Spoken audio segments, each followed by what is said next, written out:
John Robbins is the son of the founder of Baskin-Robbins, but he walked away from $1 billion empire to start something called the Food Revolution Summit. How on earth did you walk away from 31 flavors of ice cream? Because ice cream is not a health food. It's not. I know ice cream cone isn't going to kill anybody, and it gives a lot of people momentary pleasure, temporary pleasure, but at a cost. My uncle, Bert Baskin, my dad's brother-in-law, the co-founder and co-owner of Baskin-Robbins, died of a heart attack at the age of 54. He was a very big guy. He ate a lot of ice cream. And when he died, I asked my father, do you think there could be a connection between my uncle's, the amount of ice cream he'd eat, and his fatal heart attack? And my father said, no, don't ever ask that question again. He just didn't want to even consider the possibility that there could be a link. And there is a link. And so I saw that, and I saw that, well, working at Baskin-Robbins, I'd be a rich guy, I'd be very wealthy, and I'd be very unhappy. I'd probably be fat also, but I definitely would be miserable because I wouldn't have done what I'm on this earth to do. I wouldn't have lived in alignment with what I experienced to be the calling and the mission of my life and the purpose of my life.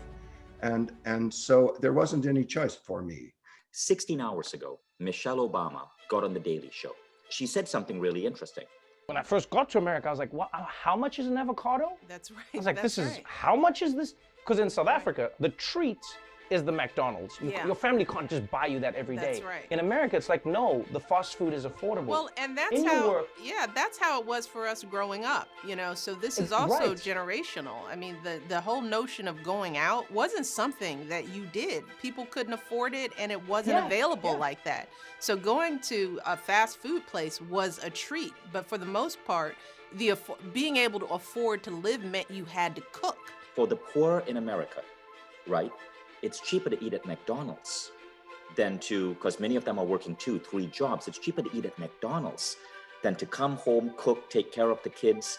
What is a sustainable solution where, yes, we can be humane to the animals, but we can also ensure that people in America who cannot afford to cook healthy food at home, who cannot afford organic, can also get a nutritious meal? Michelle Obama is one, I admire her a lot. People may not know that the first date she ever had with Barack, when they first met, he took her to Baskin-Robbins. And the reason he did that was because his first job was working in a Baskin-Robbins. Right. There's a lot of people that have stories like that. Yeah. But you mentioned her, and I found that fascinating. So she makes a really great point that healthy food is not as available, not as accessible, and not as affordable as it needs to be. And one of the reasons for that, you mentioned in the US, I'll give a US example. In the US, the government subsidizes high fructose corn syrup, and it subsidizes soy production, genetically engineered soy production. The result of that is that we're making the worst foods, the least healthy foods, and also the least compassionate foods, the most unethical foods, the cheapest for people to buy. And then so people who are very price sensitive, people who are struggling financially, are forced to eat at McDonald's because it's cheap and it's quick, and they don't have a lot of money and they don't have a lot of time, and that's their answer. And I understand that. It's not their fault at all. We need to change things. I think we need to subsidize healthy food. What if we, instead of subsidizing high fructose corn syrup, subsidize fresh fruits and vegetables so they would be more affordable for the people who are struggling financially, who have limited means, and they deserve every much as anyone else to have healthy food available to them. Sadly, it's actually easier to find a pack of cigarettes than it is to find an organic banana or apple.